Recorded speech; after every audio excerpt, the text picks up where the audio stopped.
नमस्कार दोस्तों, आज की स्टोरी है बहू। ये क्या रुचि, दूध गैस पर रख, तुम यहाँ मोबाइल पर गप्पे मार रही हो। सारा दूध जल गया। कनक ने कहा तो रुचि का मुंह फूल गया। ये सास और ससुराल दोनों ही आफत है। एक मिनट भी चैन नहीं। भुनभुनाते हुए रसोई की ओर चल दी। रुचि को भुनभुनाते देख कनक जी सोच में डूब गई।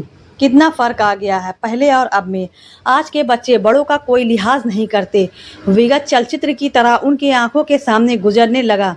विदाई के समय माँ ने समझाया, अब वही तुम्हारा घर है, तुम नई हो उस घर परिवार के लिए, इसलिए सामंजस्य तुम्हें ही बैठाना होगा, बदलना तुम्हें ही होगा। कोई ऐसा काम न करना जिससे माँ बाप का नाम खराब हो।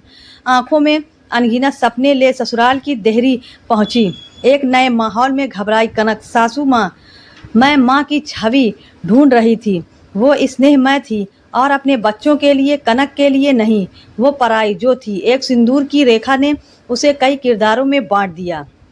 पर माँ की बात याद कर, अब वही तुम्हारा घर है। उस घर को ढूंढने की कोशिश में उम्र बीत गई।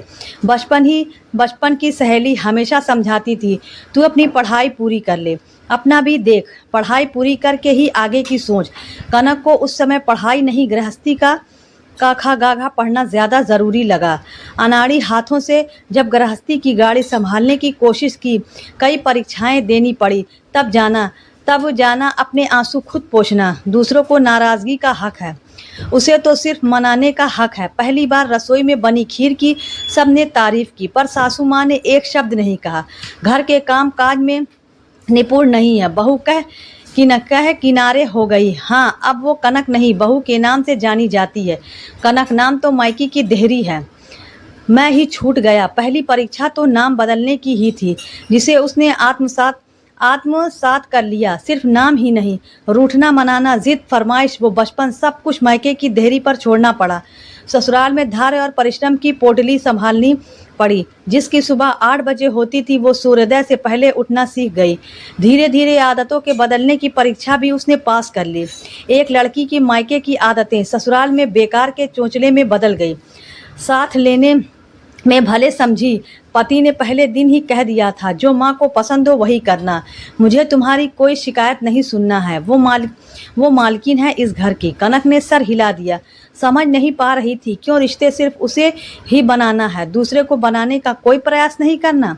कॉलेज की मॉडर्न कनक पति के अनुरूप बदलने लगी। मान गई साड़ी पहनना, पल्लू रखना ही संस्कार है, भले ही इसकी आड़ में कोई कितना भी भला बुरा बोले। बहू आने के बाद कनक को लगा कि अब उसकी परीक्षा के दिन गए। पर ये क्या, रुचि के बुखार होने पर रात भर रुचि के माथे पर ठंडे पानी की पट्टियां रखते। कब थकी कनक की आंखें लग गईं, पता नहीं चला।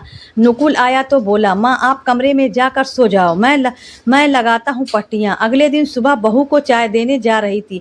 मेरी माँ होती तो मुझे ये बुखार में छोड़कर खुद सोती नहीं। वो सास है ना, इसलिए सो गई। बहू बिना सच्चाई जाने फ़ोन पर अपनी सहेली से कह रही थी, अच्छी सास बनने की कई परीक्षा दी, पहले अच्छी बहू की परीक्षा दी, पर अब और नहीं। कल को बेस्ट दादी नानी की परीक्षा देनी पड़ेगी। कब तक परीक्षा देगी, कब तक पास फेल के चक्रव्यूह में फंसी रहेगी। अब अपने हिसाब से जियोगी, दूसरों के हिसाब से नहीं। अगले सुबह मॉर्निंग वॉक पर आई कनक पेपर पढ़ रही थी। नुकुल बोला, मम्मी चाय नहीं मिलेगी क्या आज? बेटे रुचि को बोलो वो चाय बना ले। आज से मैं उतने ही काम करूँगी जितना मैं कर पाऊँगी, और सारे काम सबको बांटना पड़ेगा। मुझे भी समय चाहिए अपने लिए, कह कनक पेपर पढ़ने लगी। सब एक दूसरे का चेहरा देख रहे थे। अगर आपको वीडियो पसंद आए तो लाइक ज़रूर करें और हमारे चैनल को भी सब्सक्राइब भी कर लें। मिलते हैं अगली वीडियो में। धन्यवाद।